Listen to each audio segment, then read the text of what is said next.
Before we begin, if you enjoy stories where humanity surprises the galaxy, hit the like button and subscribe to the channel, because out there in the stars, humans are often underestimated, until they prove everyone wrong. Now let's begin. The alien general mocked Earth's military in front of 300 soldiers. He listed every deficiency, every limitation, every reason humanity had no business standing in that hangar. The human sergeant in the back row listened to all of it. Then she raised her hand and asked for a stopwatch. That was the last time the general mocked anyone.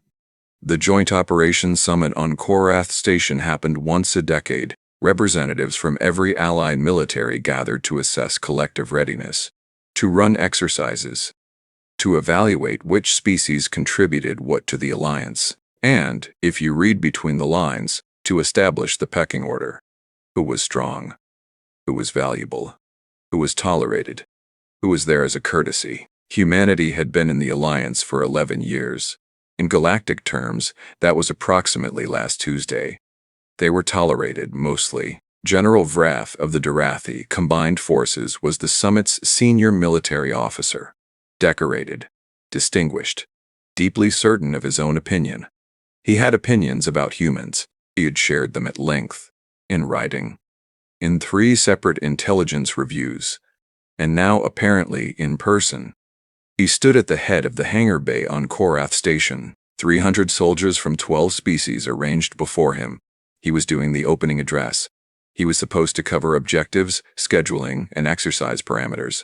He got to that.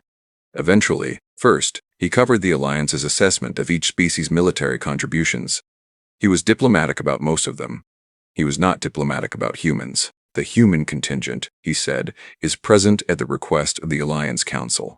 Their contribution to date has been primarily logistical, supply chain management, repair and maintenance support, communications relay.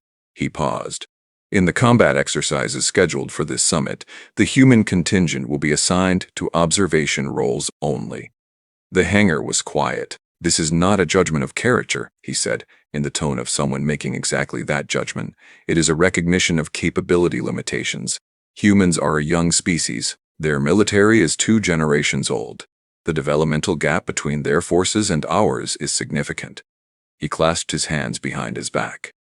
We are here to improve collective readiness. Placing human soldiers in combat exercises before they have the foundational capability to contribute would be counterproductive and potentially hazardous to the other participants. 300 soldiers. Most of them silent, some of them nodding. One of them, in the back left row, raised her hand. Vrath looked at her. She was human, 1.6 meters. Brown hair pulled back, a sergeant's insignia on her collar. She looked entirely unremarkable. She looked like she was about to ask a reasonable question. General, she said.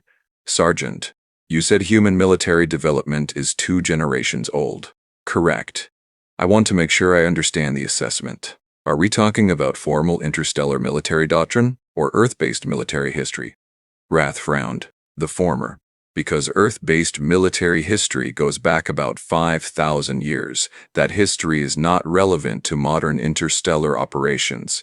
I understand. I just wanted to clarify the baseline.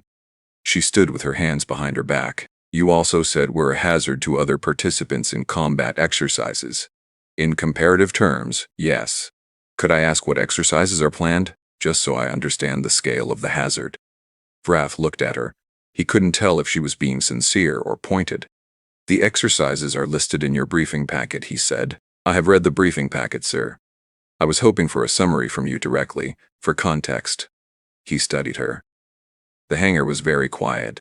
Nobody breathed too loud. The primary exercise, Vrath said slowly, is the Combined Assault Circuit.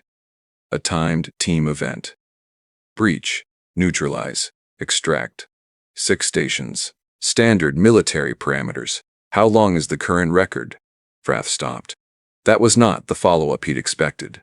The course record is 4 minutes and 11 seconds, he said, set by a Durathi Special Forces team 3 cycles ago.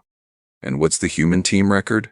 There is no human team record. Humans have not participated in the circuit. She nodded. Thank you, sir. She sat back down. One more thing. Vrath looked at her. Do you have a stopwatch I could borrow? The silence lasted about 4 seconds.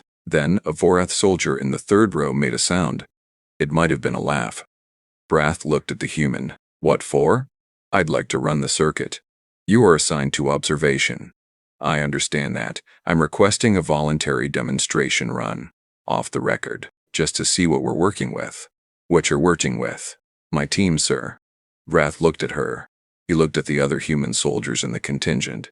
8 of them, all looking at their sergeant with expressions that ranged from resigned to quietly pleased. There are 6 stations in that circuit, Brath said. Yes, sir. Each station requires 2 to 4 operators working in coordination. We have 8 people. The circuit involves live fire simulation, structural breach, extraction under load, and a final overwatch position. We've reviewed the course materials. You've reviewed the course materials. Yes, sir. And based on reviewing the materials, you believe your team of 8 can run a circuit designed for 12 to 16 trained operators. I believe we can run it, sir. Whether we run it well is what the stopwatch is for. Brath turned to his aide. He turned back. After lunch, he said, the circuit will be available for a demonstration run. Thank you, sir. No promises about the stopwatch. I'll find one. She sat down. The Vorath soldier in the third row was definitely laughing. Sergeant Yara Chen had been in the Earth Combined Forces for 9 years. She had done 2 combat deployments. She had trained in 3 different military programs. She had a specific quality that her commanding officers had noted in her file repeatedly. Displays unusual comfort with being underestimated. She spent the lunch break with her team. 7 soldiers, Corporal Vance, Specialist OC, 3 others with different names and the same shared expression. We're doing this, aren't we? And 2 who'd been in the program longer. Veterans. They'd seen Yara do this before.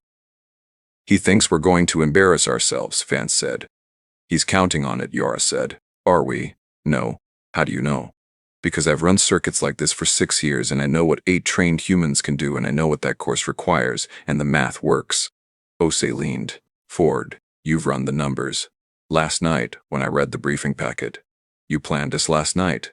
I planned for the possibility. The general made the possibility available.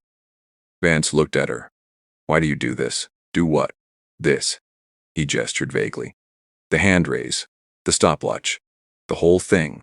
She thought about it. Because someone has to. You could have said nothing. Yes, it would have been safer. Yes, it would have been safer. Yes, so why? She looked at him. Because there are 8 of us here and 300 of them. And the only way this changes is if someone shows them something they didn't expect. And if we fail, we don't fail. You're very certain. I'm certain about the math. The rest is execution. She stood up. And execution is what we do. The course briefing was run by a Darathi officer named Commander Seviu. He was professional. He was also clearly skeptical. He walked the human team through the 6 stations. Station 1, structural breach. An armored door. Had to be opened using tools provided. Time pressure. Station 2, clear and hold. A simulated room with hostile targets. Had to be cleared in sequence. Station 3, hostage extraction. 2 simulated non-combatants. Had to be moved through the following corridor without crossing active fire zones. Station 4, overwatch setup. A position had to be established and held while the rest of the team moved through Station 5. Station 5, load carry.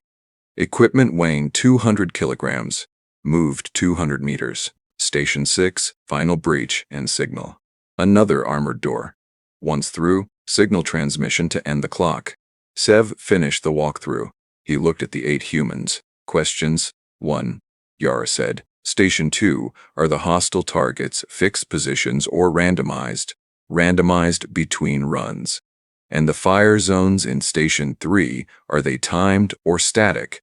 Static corridors, but the safe path changes with the hostile target arrangement from Station 2. So the Station 2 results directly affect Station 3 routing. Yes, she nodded. Thank you. The record, Sev said again, apparently compelled to mention it.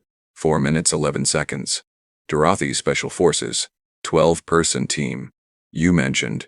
Your team is 8. Yes. That's a significant capability gap. We'll see. He looked at her for a moment. Ready when you are, he said. 30 seconds. She turned to her team. They were already in positions she'd assigned in the lunch briefing.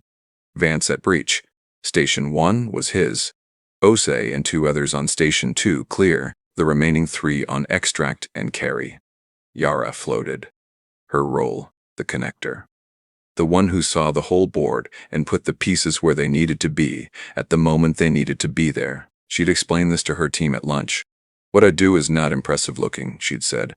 I'm going to be moving a lot. I'm going to be calling things before you expect them. Trust the calls. What if a call is wrong? Osei had asked. Then we're slower and we still finish. Wrong calls aren't the problem. Delayed decisions are. She looked at her team now. 8 people. 9 years of service combined in this room. Ordinary looking. Unremarkable to anyone watching. She found the stopwatch. She borrowed it from a Solani supply officer who'd looked at her with the expression of someone witnessing a mild tragedy. She handed it to Sev. When you're ready, she said. He clicked it. The hangar viewing platform was filling up. Word had spread. The human sergeant asked to run the circuit. The human team was attempting the record course with 8 people. General Vrath was not on the platform. He had a meeting. He had declined to observe. His aide was there, however, and a xenobiology officer named Dr. Ten Crane, who had been studying human physiology for 2 years and had found the situation professionally interesting. And the Vorath soldier who had laughed. His name was Sergeant Gore. He was there. He watched the starting position. 8 humans. 4 minutes, 11 seconds was the record. He privately calculated. An 8-person team against a 12-person record would need roughly 40% greater individual efficiency per operator. That seemed unlikely. He watched anyway. Station 1. Vance hit the armored door. Not fast. There was a sequence to the breach tool. But clean. Very clean. The door was open in 31 seconds. Average for a specialist. Better than average for someone who'd only read the briefing. They moved. Station 2. The room randomized. Osei called positions in 2 seconds. Called them correctly. The 4-person team moved through the room in 48 seconds. No hesitation. No crossed lines. They drilled the communication pattern at lunch. 20 minutes of drilling, and it looked like 20 weeks. On the platform, Dr. Preen made a note. They briefed extensively during the break, she said to no one in particular. Gore looked at her. You expected them not to? I expected lunch. They used their lunch to plan. Down to the comms protocol, apparently. The Station 2 arrangement fed into Station 3. Yara called the safe path before the team reached the corridor. She was already calculating based on what she'd seen in Station 2. The safe path was correct. The extraction moved clean. Sev, watching at ground level, checked his own internal time. They were running close. Very close. Station 4 was the Overwatch setup. Yara peeled off. She took Station 4 herself. She set the position in 40 seconds. That left 6 operators for Station 5, the load carry. 200 kilograms. 200 meters. The 6 split it. 3 on each end. They moved. This was the part Gore had been watching for. Pure physical load. No tactics. No communication protocol. Just weight and distance. He'd been skeptical here. Humans weren't known for raw load carry performance. He watched. They were slower than a Vorath team would have been. They were slower than his own species, but they were moving at a pace that was faster than they should have been moving given their build. Gore frowned. Why aren't they struggling more, he said. Dr. Preen checked something. Combined carry technique. They're distributing differently than standard protocol. What protocol are they using? Not one in the Alliance manual. She watched. It looks like a modified version of something I've seen in Earth construction and logistics documentation. They applied a civilian carrying technique to a military load exercise. It appears so, and it's working. The load cleared 200 meters in 1 minute 42 seconds. Slower than the record, but inside the target window Yara had calculated at lunch.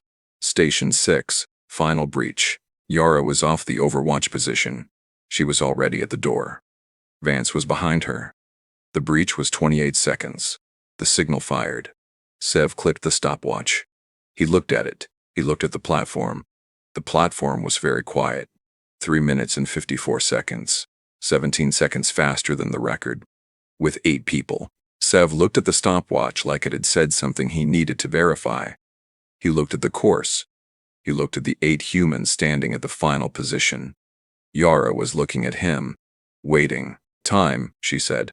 3:54, he said. She nodded. We can go faster, she said. What? The Station 2 communication had a 2-second lag we can cut, and the Station 5 carry position can be improved. I think we can take another 12 to 15 seconds off. Seb stared at her. You just broke the record. Yes. By 17 seconds. Yes. With 8 people. Yes. And you think you can go faster? I think we should try. We're here anyway. He looked at the stopwatch. He looked at the course. Reset, he said. On the viewing platform, the Voras Sergeant Gore had gone very still. Dr. Preen was writing. She was writing a lot. The aide to General Vroth was on his communicator. Sir, the aide said. What is it? Vroth's voice through the comm. The human team completed the circuit. And 3:54, sir. Silence. 3 minutes 54 seconds. Yes, sir. Another silence. The record is 4:11. Was, sir. A long pause. With how many? 8, sir. The comm was quiet for 10 full seconds. I'll be there in 5 minutes, Vrath said. The second run happened while Vrath was walking from his meeting. He arrived at the platform 2 minutes in. He stood at the railing. He watched. Yara had made 2 adjustments. The Station 2 communication was tighter.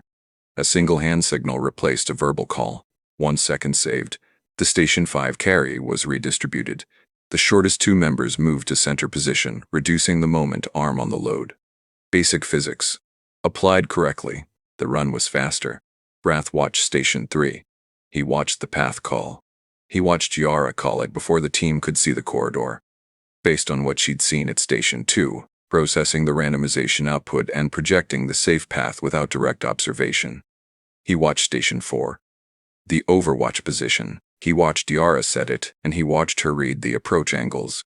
She'd been there once before.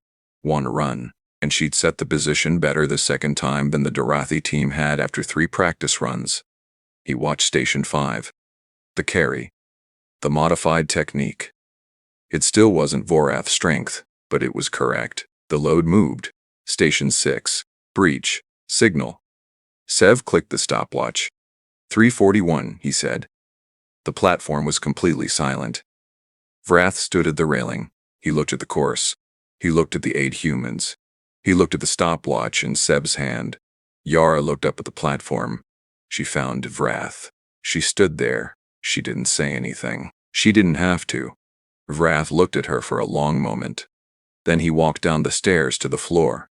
He walked to the course. He walked to where Yara was standing. She stood at ease. Her team behind her. All 8 of them. Breathing hard from the second run, none of them looking like they had anything to prove anymore, because they didn't. Vrath stopped in front of her. He was 2 heads taller. He was 3 times her mass. He had 6 decades of military experience. He looked at her. Sergeant, General. 3:41, yes, sir. New circuit record, yes, sir. With 8 personnel, yes, sir. He was quiet for a moment. How? She looked up at him. Which part? All of it. He glanced at the course. The second run was 13 seconds faster than the first. You had 2 minutes between runs. What did you change? Communication efficiency at Station 2. Load distribution at Station 5. You identified and corrected 2 inefficiencies in 2 minutes.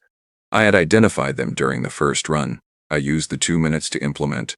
You were analyzing during the run. Yes, sir. While executing. Yes, sir. He looked at her. Where did you learn to do that? She thought about it. Honestly, 9 years of doing things with fewer people and less equipment than the situation called for. Search and rescue. Before the military, yes. Mountain rescue. Then urban disaster response. You were a civilian emergency responder. For 4 years. Before military service, yes. He processed this. The load carry technique, he said. That's not in our manual. No, sir. It's a modified construction lift technique. We use it when we don't have the right equipment for the weight. You don't have the right equipment, and you improvise a technique. We usually don't have the right equipment. Why not? She met his eyes. Because Earth sends 8 people, sir, not 12. Silence. He understood that. She wasn't talking about this exercise. She was talking about 11 years of being the youngest member of the Alliance, the smallest contingent, the one that got observation roles. She was talking about every time 8 humans had to do what 12 of someone else would have handled. She was talking about 11 years of making the math work anyway. He looked at her for a long time. Sergeant. Sir, in my opening address this morning. Yes, I said some things. Yes, sir. They were based on the assessment record. I know. The assessment record was incomplete. She said. Nothing. The assessment record was built from early Alliance data. The first years, when human units were still integrating. Yes, sir. It has not been updated. No, sir. He straightened. That will change. She looked at him. Sir? The human contingent will be assigned to full participation in the combat exercises. All of them. He paused. I will also be reviewing the observational role assignments across the summit. She was quiet. Why all of them? She asked. Because if you can do this, he gestured at the course, I want to see what the rest of your contingent can do. And if they're not all at this level, then we'll find out where they are and we'll work from there. He looked at her. That's what this summit is for. She nodded slowly. Sir, with respect, yes. This morning's address was in front of 300 soldiers. He understood what she was saying. Yes. If the assessment changes, they'll see that too. He held her gaze. 300 soldiers will see me correct a wrong assessment. Openly. She was quiet. Is that satisfactory, Sergeant? She thought about it. Yes, sir. Good. He looked at Sev. Get the full human contingent briefed in the afternoon exercise parameters. Yes, sir. He turned back to Yara. One more question. Sir, you asked for a stopwatch this morning. You said you wanted to see what you were working with. Yes. What are you working with? She looked at her team. The 7 people behind her. She thought about the mountain rescue at 22, the disaster response at 24, the 9 years. The 11 years of the whole species trying to keep up with the fleet they'd joined too late. The math that always had to be made to work. She thought about what it meant to be the small one in every room for 11 years. What it did to you. What it made you. Something worth paying attention to, she said. He looked at her. Yes, he said. I'm beginning to see that. He walked back toward the platform. That afternoon, the human contingent ran 4 exercises. They didn't break all 4 records. They broke 2. In the 3rd exercise, they finished 4th of 12 teams. In the 4th, they finished 2nd. Wrath watched all 4. He did not say anything during them. He made notes. Many notes. Preen was also making notes. She had been making notes all day. By the evening meal, she had 4 pages. She sat next to Gore. I want to revise the human capability file, she said. What do you want to revise it to?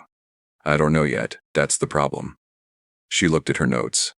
The current file describes capabilities, physical metrics, speed, strength, training parameters, and it doesn't describe what I watched today. What did you watch today? She thought. I watched 8 people solve a problem that was designed for 12 in real time, while executing, with 2 minutes of preparation. That's planning and adaptation. Yes. But more than that. She set the notes down. The load carry technique, that was a solution imported from a completely different domain, civilian construction work, applied to a military problem. Cross-domain thinking. Yes. But the speed of it, she saw a problem and reached into a completely different field for the answer in seconds. Is that unusual? Preen looked at him. In the current file, humans are rated mid-range on adaptive problem-solving. Gore looked at her. That's clearly wrong. Very clearly. She picked up the notes again. I think the rating was accurate for the sample that was tested. I think the sample was wrong. Who did they test? Early Alliance integration classes. Humans with limited field experience. Young soldiers in unfamiliar environments. They tested humans who didn't have years of experience doing the specific thing. Yes, she wrote something. They measured the input, not the output. Gore thought about this. What's the difference? A young human soldier, minimal field experience, tested in an unfamiliar environment, performing under optimal conditions. That's a certain number. She set the pen down. A human who has spent years solving problems with the wrong equipment and insufficient personnel, tested in a real scenario. That's a different number. Higher. Significantly higher. She looked at the platform where Vrath had watched the exercises. I think what we misunderstood is not their capability, it's their development curve. They improve more than we expected. They improve differently. Most species plateau after initial training. Humans seem to keep integrating experience in ways that change their effective capability ceiling. Gore looked at his food. He thought about the circuit. They don't stop getting better, he said. Not as quickly as we model. Because of what? Physiology? Training culture? Both. And something else. She looked at her notes. The sergeant, Yara Chen, 9 years of service. Before that, 4 years of civilian emergency response. She walked into a course she'd never seen before, analyzed it once, and improved her team's run by 13 seconds in 2 minutes. That's adaptation. That's a lifetime of training in conditions where improvement was the only option. She closed the notebook. They have a word. Adaptation. It's in their early psychological files as a trait. I don't think we understood what it meant. Gore was quiet. What does it mean? She looked at him. It means they get better at getting better, she said, and we never built that into the model. The following morning, Vrath gave a second address to the assembled 300 soldiers. He stood at the head of the hangar. He looked out at the room. He cleared his throat. Yesterday I made an assessment of the human military contingent, he said. The room was very quiet. The assessment was based on outdated data. It was incomplete. It was wrong. He let that land. I am formally revising the human contingent status from observational to full participant for all remaining summit exercises. He looked at where the human contingent stood. 8 people, Yara Chen in the front. Her stopwatch. She returned it, but Sev had given her a new one in her pocket. The circuit record, Vrath said, currently stands at 3 minutes and 41 seconds, set yesterday by the human team. He looked at the rest of the room. The previous record stood for 3 cycles. He looked at Yara. Sergeant Chen. She looked at him. The summit has 3 days remaining. Yes, sir. How many more records are you planning to break? The room waited. She thought about it. I'll need to review the remaining exercises, she said, of course, and check the current records, obviously, and run the numbers, naturally. She almost smiled. I'll get back to you after breakfast. 300 soldiers, several of them laughed. Vrath looked at her. And for the first time in this summit, he laughed too. It was a short laugh, but it was real. Breakfast is in 20 minutes, he said. That's enough time. I'll expect a full report. Yes, sir. He stepped back, dismissed. 3 days later, the summit ended. The human contingent had participated in 11 exercises. They'd set new records in 4. They'd finished in the top 3 in 7. They'd finished 5th in the final combined event, a 12-team gauntlet that ran for 6 hours. 5th, out of 12, with 8 people. Vrath submitted his summit report on the final evening. The section on the human contingent ran to 9 pages. The previous summit's human section had been 2 paragraphs. The first line of the section read, "The current Galactic Alliance assessment of human military capability is significantly inaccurate."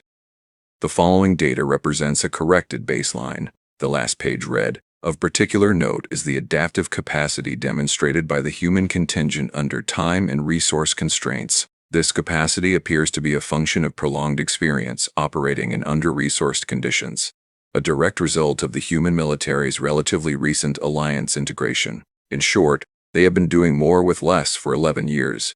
They have become exceptionally good at it. It is the recommendation of this office that human units be assigned to complex, resource-constrained operational roles rather than logistical support.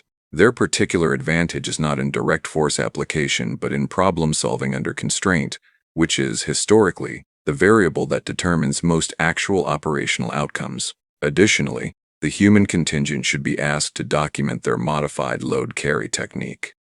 It outperformed our current standard protocol by 14%. We should update the manual. He submitted the report. He sat back. He thought about the circuit. 354, then 341. He thought about the stopwatch. He thought about a sergeant in the back row raising her hand while he told 300 people her species wasn't ready. He thought about what it took to raise that hand, what 11 years of being underestimated did to a person, what it could build in a person who decided, in the face of all of it, to do the work anyway. He thought, we have been looking at the wrong thing. He opened a new document. He titled it, Request for Expanded Human Military Integration. He started writing. Yara Chen landed back on Earth 6 days later. Her superior officer met her at the transit hub. I heard you set a new circuit record, he said, twice, at the summit. Yes, sir. In front of Wrath. Yes, sir. He walked with her toward the exit. He submitted an expanded integration request to the council. I know. That's going to change a lot of things. Yes. More deployment. More complex assignments. Yes. He looked at her. Was that the plan? She thought about it. She thought about the morning address. The deficiencies, the limitations, the word hazard. She thought about 8 people standing at a circuit they'd never seen. A stopwatch. 2 minutes and a plan. No plan, she said. I just wanted to find out what the math looked like. And? The math worked. He was quiet for a moment. It usually does, he said. When you do it right. They walked out into the morning. She looked up. At the sky. At the pale early light. At the direction of Korat Station, very far away, where a general was rewriting the file on what humanity was capable of, whereas an obiologist was building a new model, where a record was logged in a database and would be there for the next team that showed up and read the briefing packet. She thought that's all we needed. One run. A stopwatch. And someone willing to raise their hand. And that's the story of how one human changed what the galaxy believed was possible. If this story moved you, leave a like on the video and tell me in the comments where you're watching from. And if you enjoy stories where humanity refuses to give up, subscribe for more HFY Sci-Fi stories. Because out there in the stars, humans are just getting started.